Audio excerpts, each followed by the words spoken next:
So, Mark, did you see this video trend this week with the Olympics? People sharing their sports fails, saying, I did not make the Olympic team for 2024, with some of the funniest videos I've seen. Yeah, it's pretty crazy.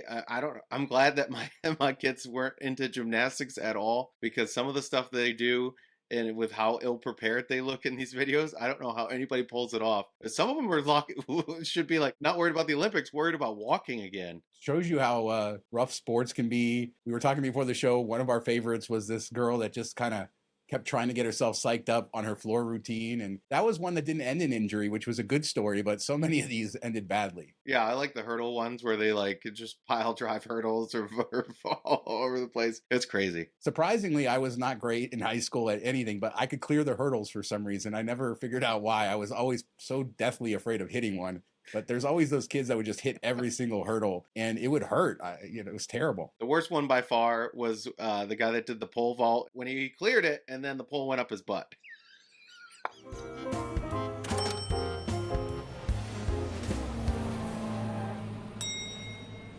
So people love to hate on United, but there was an interesting video coming out this week and kind of a fun story, and I just loved to see it. Flight to Las Vegas was full, and then they announced that they had to get 14 passengers off, most likely for weight. This sometimes happens in the summer with heat, and it changes the way that the aircraft can take off and stuff. So nobody stands up when they ask for 14 volunteers until they say how much they're going to give, $2,500 credit, and then it was like a exodus. People were stomping over each other to get to the exit. Yeah, what a horrible way to do this. I know it was like last minute and this is unique. Usually they do it at the gate before boarding, but I'm guessing they boarded and then were alerted that they can't have that many people on. And that's why they went so high. Usually it starts like, who wants 500? Who wants 600? And they work their way up like an auction. But it's funny to see, like, it's going to be a stampede to go out. How many people grab their stuff and don't get up there quick enough and have to go back and sit down? It just seems like it will delay everything. I think they probably went so high right away because they said the crew was about to time out. So they needed to get this done quickly and didn't need to go through a whole sort of thing, or else they'd have to cancel the flight, which I'm sure would have cost them much more than those vouchers did. But yeah, what a jackpot. I'm still waiting for that. I mean, I've had some good sort of voucher trades in my life, but nothing like that. My best one was in 2009. I found this crazy fare, $219 from Las Vegas to Madrid round trip. This is an economy on Delta, but we connected in Atlanta, and our flight from Atlanta to Madrid, they gave us $1,000 each voucher. So $3,000 for my wife, my son, and I to just fly the next day, put us up in a hotel. So that was my biggest win. What was yours? I've never actually been bumped or had the opportunity. I've gone up and tried to get bumped, but I end up not making it, or somebody takes less money and stuff. My best is the European law when we got delayed and stranded overnight in Frankfurt and spent 5,000 World of Hyatt points to stay at a hotel and just flew out the next morning. Still got our business class seats and ended up getting $1,200, $600 a piece. So that was kind of nice, but not really like the same spirit of all of this. But what would, like, I always tell people ask for cash instead of voucher. I know that this was like you had to get up there, but if they're offering, $1,000 voucher, go up there and be like, hey, if it's $700 cash or whatever, that would do it. So what cash level would you have to be at to give up the $2,500 voucher, or would you just take the voucher and the more money? Oh, I'd probably take $1,500 or something. I don't know. I'd take less than that.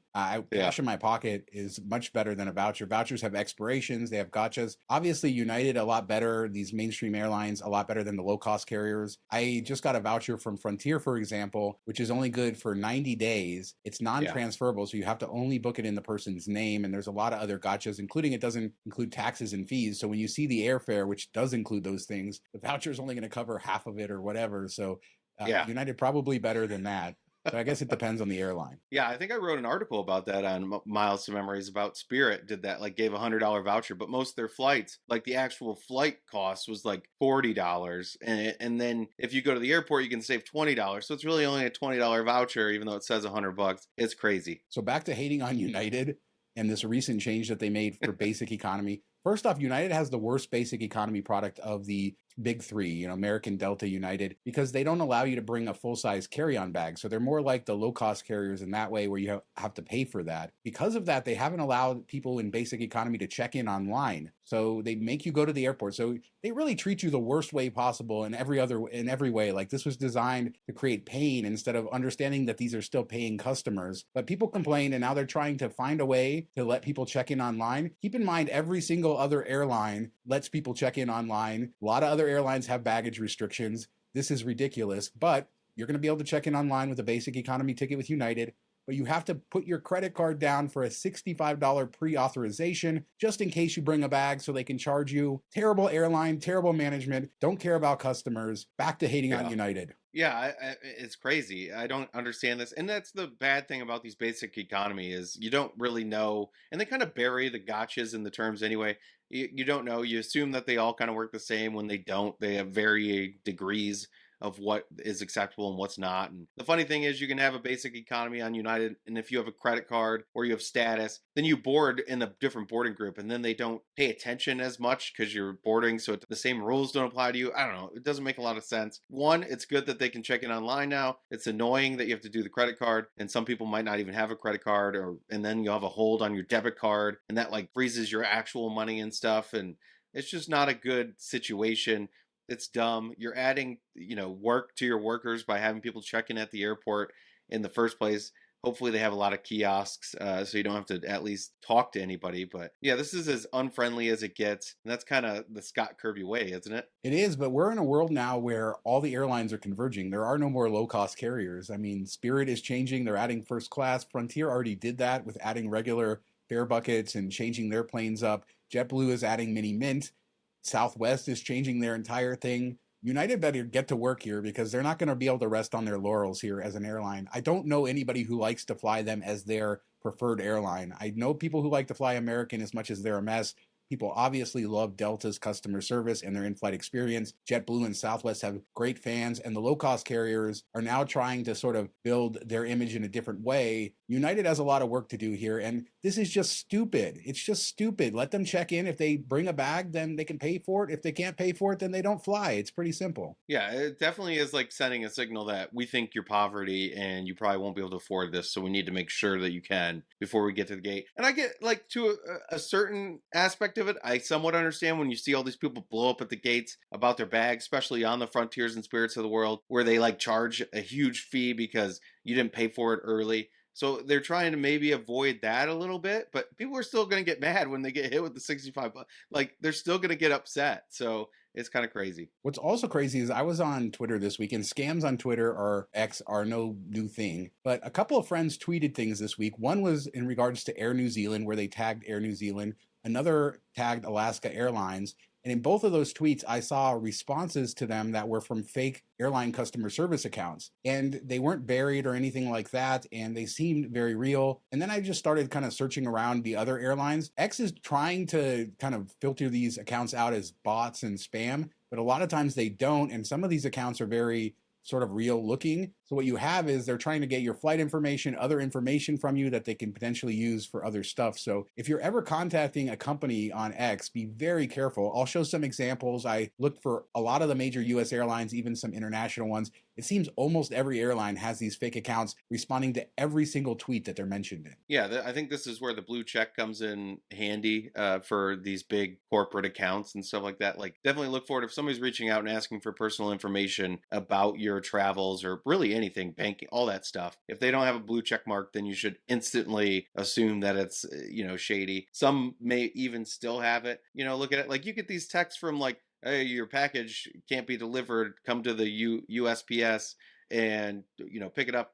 Text us at this number, and then you look at it and it's like some weird Gmail address. Like you definitely know it's not the post office sending you that. So you just got to look at the details, pay a little attention, slow down, take a look, and you can usually figure it out. It just sucks in 2024. You have to be so scared of being scammed at every turn, every text you get, every email you get, every correspondence you have. We're getting it so much, and then you could be so diligent about it and have a bad day where you're not thinking and click a link and do something and have money stolen. It's just insane in this world. But when it comes to airlines, people are stressed out too. Most of the time, it was funny when I was searching for these airline tags, just how pissed off everybody is at airlines all the time, because that's all these tweets are. You stranded me here. You did this to me. You're a terrible airline. Didn't matter which airline I was looking at. But people in that mental state, when you're just melting down, your travel's not going well, that's really when you're vulnerable because you're not thinking about that on your toes. You're just trying to get it fixed. And that's when you're, that's where the risk is the most, I guess. On to credit card news and Bilt. We talked about Bilt rewards and rent day and their devaluation, quote unquote, where they limited you to 1,000 in spend on the rent day promotion. You spoke to Richard Kerr, who is a vice president at Bilt and somebody who's well known in the miles and points community. They had a bit of a different approach to this at first. They were not planning to release the news of these changes, and then it accidentally got leaked in their terms. It wasn't something that they had proposed to do.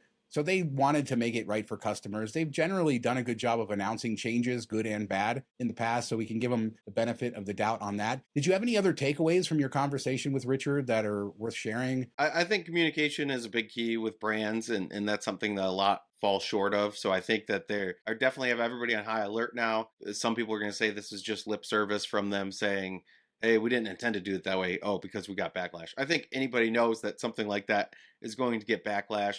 We've seen a similar thing happen in the past where an email went out to a ton of accounts that said that you're getting shut down when it was only supposed to go out to a couple. Anybody that made a panic transfer, they, recoup by refunding their balance. This didn't ever really come out, but I've talked to people that had that happen and the points stayed in their account. Let's say they transferred to Hyatt, the points stayed there and they got their bill points back. So they got kind of like double dip because there's no way for them to pull those points back. They can't do it. They made it right.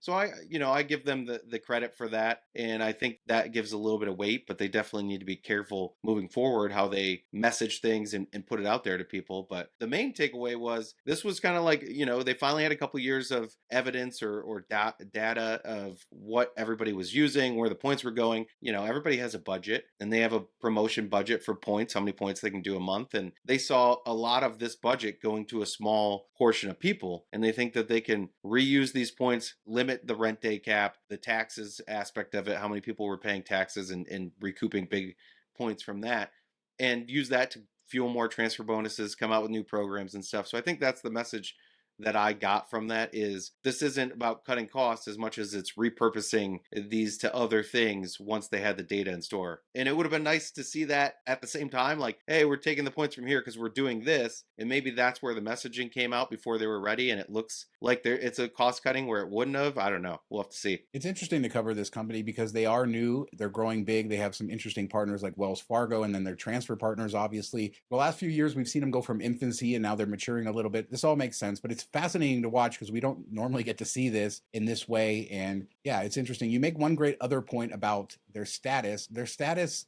is based on how much you spend and points you earn. And with their transfer bonuses, they've had the status means a lot because you get much better transfer bonuses the higher status you have. And you did point out that this cutting of rent day really hurts the sort of math around pursuing status with Bilt. So it's an interesting calculation. People in the community not happy. The heavy hitters cut out. Let's hope that they find good creative ways to use that budget because they have been fairly creative. I have to give them credit for that. The number one thing for people is always go to absolutely negative when a change is made and focus. And that's just kind of our makeup and being human. You just look at the bad side of things and focus on that exclusively. And a lot of times we've noticed this, that you go over the deep end, like we mourn the loss of an option more than we mourn the value of that option.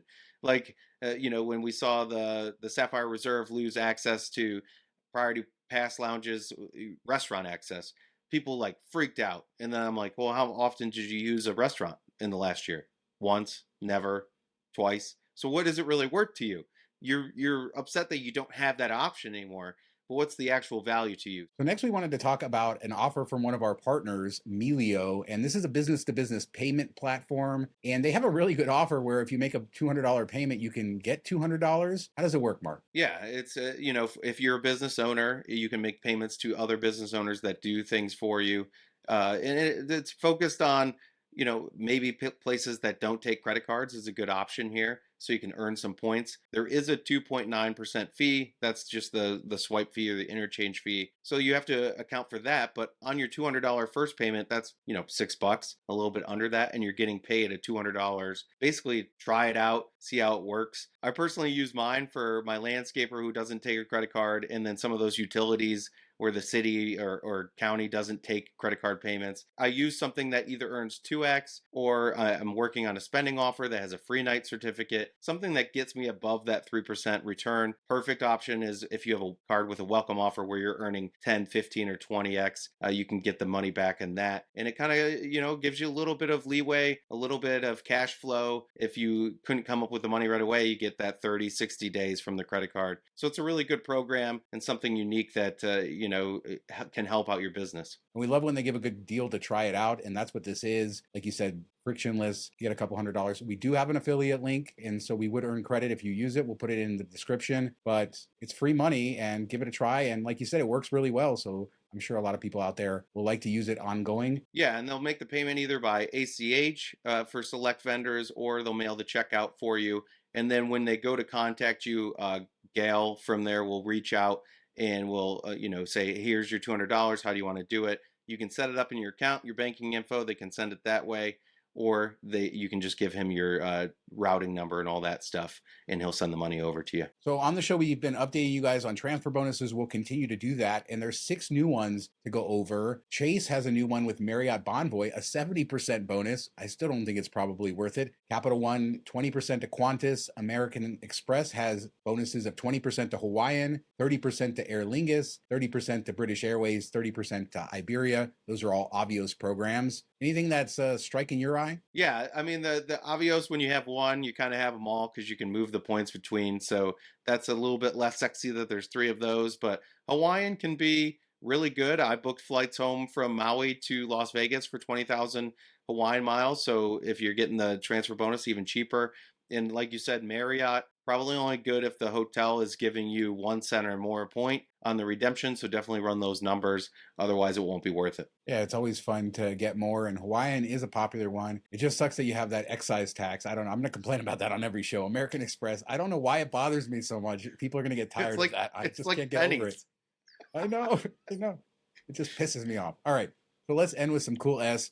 The largest urban zip line in the world. This is in Dubai's Marina district. I have been there, and this place is so over the top, Mark. There's like giant yachts all over the place, like hundreds and hundreds of yachts lined up, fancy apartment buildings. This is like, I've been to a lot of places with wealthy people in wealthy areas, and this stood above all the rest for me when I was in Dubai. And then to fly over it in this incredible zip line over the river, this looks like so much fun. Yeah, I think it looks really cool. I expected it to be like $250, $300 when I first saw it, because it's a really long time that you're up there, and you get a great views of everything, something that you couldn't really see anywhere else. And it's in a country that probably has pretty good safety standards. We always talk about, like, especially now that you see on social media, all those, small countries that have these bungee jump things and people smack into the ground, and you watch these videos and you're like, oh crap, who would ever do that knowing this? And you did it once. Okay. I oh, sorry, I had to set that up. Hey, I've been in China in 2008. I rode some very scary roller coasters in China. My scariest one was it had a loop, and when we got to the top of the loop, the whole train lifted off the track. Now there was upstop wheels that stopped us, but I've never been on a coaster where you just feel the whole train go clunk at the top of a loop, resting on the track. So fun stuff. But I live to tell the tale. Sometimes you just got to do stuff, and most of the time you live. We shouldn't be making fun of this. People actually do get hurt in accidents. I mean, zip lines are so much fun though, Mark. I've done quite a few of them, and they never get old for me. Yeah, I think the only time I've ever seen like a zip line is a problem was out one in a desert. I saw a video where like the pole holding the zip line up broke, and the guy ended up dying because he hit the sand so hard and stuff. But at least most of this is over water. I don't know if that matters at all. We're making this seem like you're taking a risk. Cool S to morbid S. We're ending the show with, and it's probably like super super duper safe and all of that, but it's definitely cool. I would do it. Having said all that, I would do this. If I ever make it out to Dubai, I definitely would check it out. So let us know what you guys think about anything we discussed on this episode of 20-Minute Travel. The bonus for Melio, Bilt, United. Are they terrible? Are they great for the voucher? What do you think? Hit us up in the comments. We do a show every Wednesday, and we have bonus shows coming up, including one on Hawaii, so look out for that.